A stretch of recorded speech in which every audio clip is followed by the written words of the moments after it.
तो hello friends, welcome to easy English summary. तो आज की क्लास में हम पढ़ने वाले हैं क्लास 10th का एक चैप्टर जिसका नाम है भोली। तो ये जो भोली है इसका रियल नाम सुलेखा होता है। और जो ये भोली होती है वो घर में सबसे ज़्यादा छोटी बेटी होती है। जो रामलाल होता है भोली का फादर, उसकी 4 बेटियां होती है।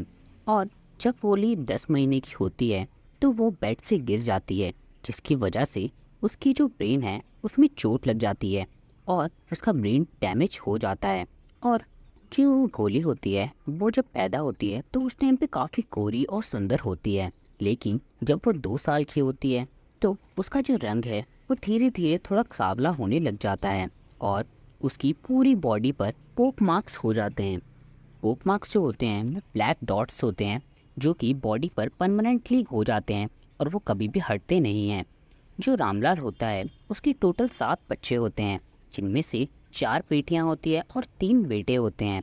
जो रामलाल के बेटे होते हैं वो काफ़ी अच्छे स्कूल में पढ़ने जाते हैं। जो रामलाल होता है वो एक गवर्नमेंट ऑफिशियल होता है, तो वो अपने बेटों को अच्छे स्कूल में भेजता है, वो उन्हें कॉलेजेस में भेजता है, वो उनकी पढ़ाई को काफ़ी अच्छी तरीके से कराता है।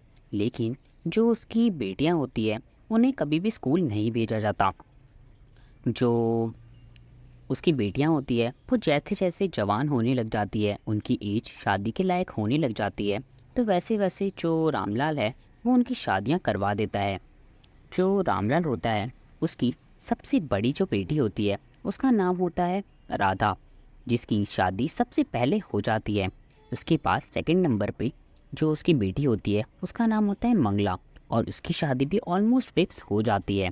थर्ड नंबर पर उसकी जो बेटी होती है उसका नाम चंपा होता है। चंपा जो होती है वो काफ़ी सुंदर और गोरी होती है, वो काफ़ी अच्छी दिखती है, तो उसकी शादी भी काफ़ी जल्दी होने वाली थी।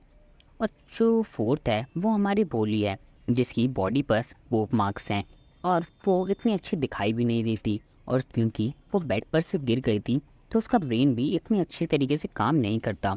और इसके अलावा वो हकला कर बोलती है, मतलब वो क्लियर वर्ड्स बोल नहीं पाती। तो इसकी वजह से जो उसके पेरेंट्स होते हैं वो काफ़ी ज़्यादा टेंशन में रहते हैं बोली को लेकर कि इससे शादी कौन करेगा, ये अपनी बहनों की तरह सुंदर भी नहीं दिखती, आखिर इससे शादी कौन करेगा, अब हम क्या करें, हमें समझ में नहीं आ रहा। सही कह रहे हैं आप, अब क्या करें हम इसका, देखते हैं इसकी भी शादी किसी ना किसी तरीके से करवानी पड़ेगी। पहले एक काम करते हैं, हम मंगला की शादी पे ध्यान देते हैं अभी फ़िलहाल तो। हाँ ठीक है। तो जो मंगला की शादी होती है उस टाइम पे जो भोली होती है वो 7 साल की हो जाती है। और जो मंगला की शादी है उसमें तहसीलदार आते हैं। तहसीलदार कहते हैं, अरे रामलाल कैसे हो तुम। मैं बहुत अच्छा हूँ तहसीलदार जी, आप बताइए। अरे मैं ये कह रहा था कि मैं एक प्राइमरी स्कूल खुलवा रहा हूँ, तो तुम अपनी सबसे छोटी बेटी को वहाँ भेज दो पढ़ने के लिए। लेकिन वो तो एक लड़की है। तो क्या हुआ, तुम जब अपने बच्चों को यहाँ भेजोगे स्कूल में तो और भी लोग देखेंगे, तुम एक रेवेन्यू ऑफिशियल हो, और भी सरकारी लोग देखेंगे तो उससे हमारी वाहवाही होगी, और भी लोग अपने बच्चों को स्कूल में भेजेंगे। तुम चुपचाप उसे स्कूल भेजो, मुझे कुछ नहीं पता। ठीक है तहसीलदार जी। अब ये बताइए, अब आप उसे स्कूल भी भेजेंगे? आपको पता है ना लड़कियों को स्कूल नहीं भेजना चाहिए। अब तुम ये बताओ कि मैं तहसीलदार को कैसे मना करूँ। मुझे कुछ नहीं पता। आप उन्हें मना नहीं कर सकते? बिल्कुल भी नहीं कर सकता, वो मुझे नौकरी से निकाल देगा। अच्छा चलिए ठीक है, भेज दीजिए, लेकिन इसे इसी तरीके से भेजिएगा जैसी इसकी शक्ल है, ऐसे ही ऐसे ही। इसे कुछ ज़्यादा तैयार करने की ज़रूरत नहीं है, हो सकता है स्कूल की जो टीचर्स हैं वो इसकी शक्ल देख के इसे वापस ही भेज दें। तो ऐसा उसकी मदर बोलती है, और ये बातें जो है वो भोली सुन लेती है। भोली को ऐसा लगता है कि ये लोग अब मुझे कहीं पर बेचने जा रहे हैं, क्योंकि भोली की एक काव होती है जिसका नाम लक्ष्मी होता है, और उसे कुछ टाइम पहले ले जाया जाता है बाहर और उसे बेच दिया जाता है। तो भोली को भी ऐसा ही लग रहा था, उन्हें बेचने जा रहे हैं। नहीं पापा मैं नहीं जाऊंगी, मुझे कहीं नहीं जाना, छोड़िए मेरा हाथ, मैं कहीं नहीं जाऊंगी। चलो मैं तुम्हें अच्छी जगह ही लेके जा रहा हूँ, तुम, मुझे कुछ नहीं पता, मैं कहीं नहीं जाऊंगी। तो इस तरीके से जो भोली है वो अंदर जाने की बार बार कोशिश कर रही होती है अपने फादर का हाथ छुड़वा कर। लेकिन भोली को ये बात देखकर काफ़ी ज़्यादा अजीब लग रहा था कि आज उसे पूरी तरीके से नए कपड़े दिलाए गए हैं, उसे तैयार किया गया है, उसे नहलाया धुलाया गया है, जबकि हमेशा उसे पुराने कपड़े ही मिलते थे उसकी बहनों के, लेकिन आज उसे नए कपड़े मिले हैं। तो इसके बाद जो रामलाल है वो भोली को किसी भी तरीके से स्कूल के अंदर छोड़कर आता है हेड मास्टर्स के पास। और फिर इसके बाद जो भोली है वो देखती है कि वहाँ पर बहुत सारे रूम्स हैं, वहाँ कई सारी लड़कियाँ हैं और वो सब के सब कोई ना कोई किताबें पढ़ रही हैं या फिर कोई स्लेट पे लिख रहा है या फिर टीचर से कुछ पूछ रहे हैं। लेकिन भोली चुपचाप वहाँ पर जाकर बैठ जाती है। फिर एक आवाज़ आती है, एक मीठी सी आवाज़, तुम्हारा नाम क्या है? बताओ, मैं तुम्हें कुछ नहीं कह रही। भ भ भ बताओ बताओ। फिर इसके बाद जो भोली है वो रोने लग जाती है और जाकर कोने वाली सीट पर बैठ जाती है। फिर छुट्टी की रिंग होती है, लेकिन सब बच्चे चले जाते हैं और भोली वहीं पे बैठी रह जाती है। फिर वो जो टीचर होती है वो भोली के पास आती है। बेटा क्या हुआ, तुम यहाँ पे अकेली क्यों बैठी हुई हो? बताओ, तुम टेंशन मत लो, मैं तुम्हें कुछ नहीं कहूँगी, प्यार से बताओ क्या हुआ। अ, म, प, प, प, हाँ हाँ बताओ, तुम बहुत अच्छा कर रही हो, तुम्हारा नाम क्या है? भ भ भ भ भोली। हाँ, अच्छा तुम्हारा नाम भोली है, तुमने कितना अच्छा बोला। तुम्हें पता है अगर तुम अपनी हेजिटेशन को ख़त्म कर दोगी तो तुम बिल्कुल क्लियर बोलने लगोगी हम सब की तरह। और देखना तुम एक एक करके बिल्कुल फर्स्ट पे आने लगोगी। ये लो, ये किताब जो है इसे अगर तुम 1 महीने में ख़त्म कर लोगी तो फिर उसके बाद मैं तुम्हें इससे भी अच्छी किताब दूंगी और इससे तुम बहुत ज़्यादा समझदार बन जाओगी। फिर जो भोली है वो बहुत ही ज़्यादा खुश हो जाती है कि उससे किसी ने इतने प्यार से बात करी। और फिर जब वो बाहर जाती है तो उसे हर चीज़ बहुत ही अच्छी लगने लग जाती है। ये जो दिन होता है वो उसके लिए सबसे अच्छा लगता है। उसे जो रेड फ्लावर वाला ट्री होता है वो भी बहुत सुंदर लगता है, वो बहुत खुश होती है। ये उसकी ज़िंदगी का सबसे अच्छा दिन होता है। फिर जो भोली है वो रोज़ स्कूल जाने लगी और धीरे धीरे टाइम जो है वो चेंज होने लगा। जो विलेज है वो टाउन बन गया, प्राइमरी स्कूल अब हाई स्कूल बन चुका था। वहाँ पर सिनेमा हॉल खुल चुके थे, कॉटेज मिल्स खुल चुकी थी और वहाँ पर रेलवे स्टेशन भी बन गए थे जहाँ पर ट्रेन आया करती थी।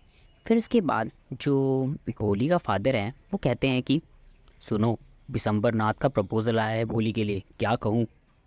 ये तो बहुत अच्छी बात है, हाँ बोल दीजिए। लेकिन यार वो बहुत ही ज़्यादा एज का है, तुम्हें पता है उसकी एज कम से कम 45-50 साल है, मेरी एज के बराबर का होगा कम से कम। और भोली की उम्र तो काफ़ी कम है, क्या फ़र्क पड़ता है? उसे ये नहीं पता कि भोली की पूरी बॉडी में वो मार्क्स हैं और उसे ये भी नहीं पता ये थोड़ी दिमाग से भी हल्की है और ये बेड पे से गिर गई थी। उसे कुछ नहीं पता, इसकी शादी जल्दी से करवा देते हैं। हाँ ठीक ही कह रही हो, लेकिन उसका जो डिवोर्स हुआ था और उसके बच्चे भी हैं, बोली संभाल पाएगी? अरे छोड़ो ना, जाएगी तो सब कुछ संभाल लेगी, आप जल्दी से बात चलाइए। बोली जो होती है वो ये बातें सुन लेती है। फिर कुछ टाइम के बाद बिशंबर नाथ जो होता है उसकी बारात वहाँ पर आती है भोली के घर पर। और वो जो बारात होती है वो काफ़ी ज़्यादा बड़ी होती है और जो बिशंबर नाथ है वो काफ़ी अमीर होता है, तो वो काफ़ी सारे लोगों को लेकर आता है अपने साथ। जो भोली की सारी बहनें होती है और रिश्तेदार होते हैं वो काफ़ी सारा चल रहे होते हैं।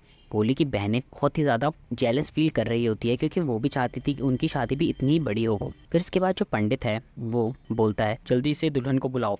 फिर जो भोली है वो रेड सिल्क साड़ी में आती है वहाँ पर। संबरनाथ का दोस्त बोलता है चल अब माला डाल दे फटाफट और हमें हमारी भाभी दे दे। फिर एक जो औरत होती है वो जो भोली होती है उसका पल्लू खींच देती है और जो बिशंबरनाथ है वो उसका फेस देख लेता है। वो कहता है ये क्या, इसके फेस पे तो पूरी तरीके से डॉट्स हैं और ये कैसी दिख रही है? क्या फ़र्क पड़ता है यार, तू भी तो इतना एजेड है। हाँ ये बात तो ठीक कह रहा है, लेकिन मैं ऐसे तो नहीं छोड़ूंगा, मुझे 5,000 रुपये कम से कम चाहिए।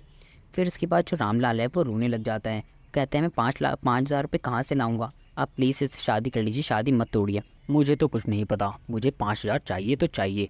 फिर इसके बाद जो रामलाल है वो अंदर जाता है, 2,000 रुपये कहीं से निकाल के लाता है और फिर इसके बाद जो अपनी पगड़ी है उसे उसके पैरों पर रख देता है और फिर इसके बाद कहता है आप प्लीज़ इसे शादी कर लीजिए, शादी को मत तोड़िए, मेरी बहुत बेइज्जती हो जाएगी।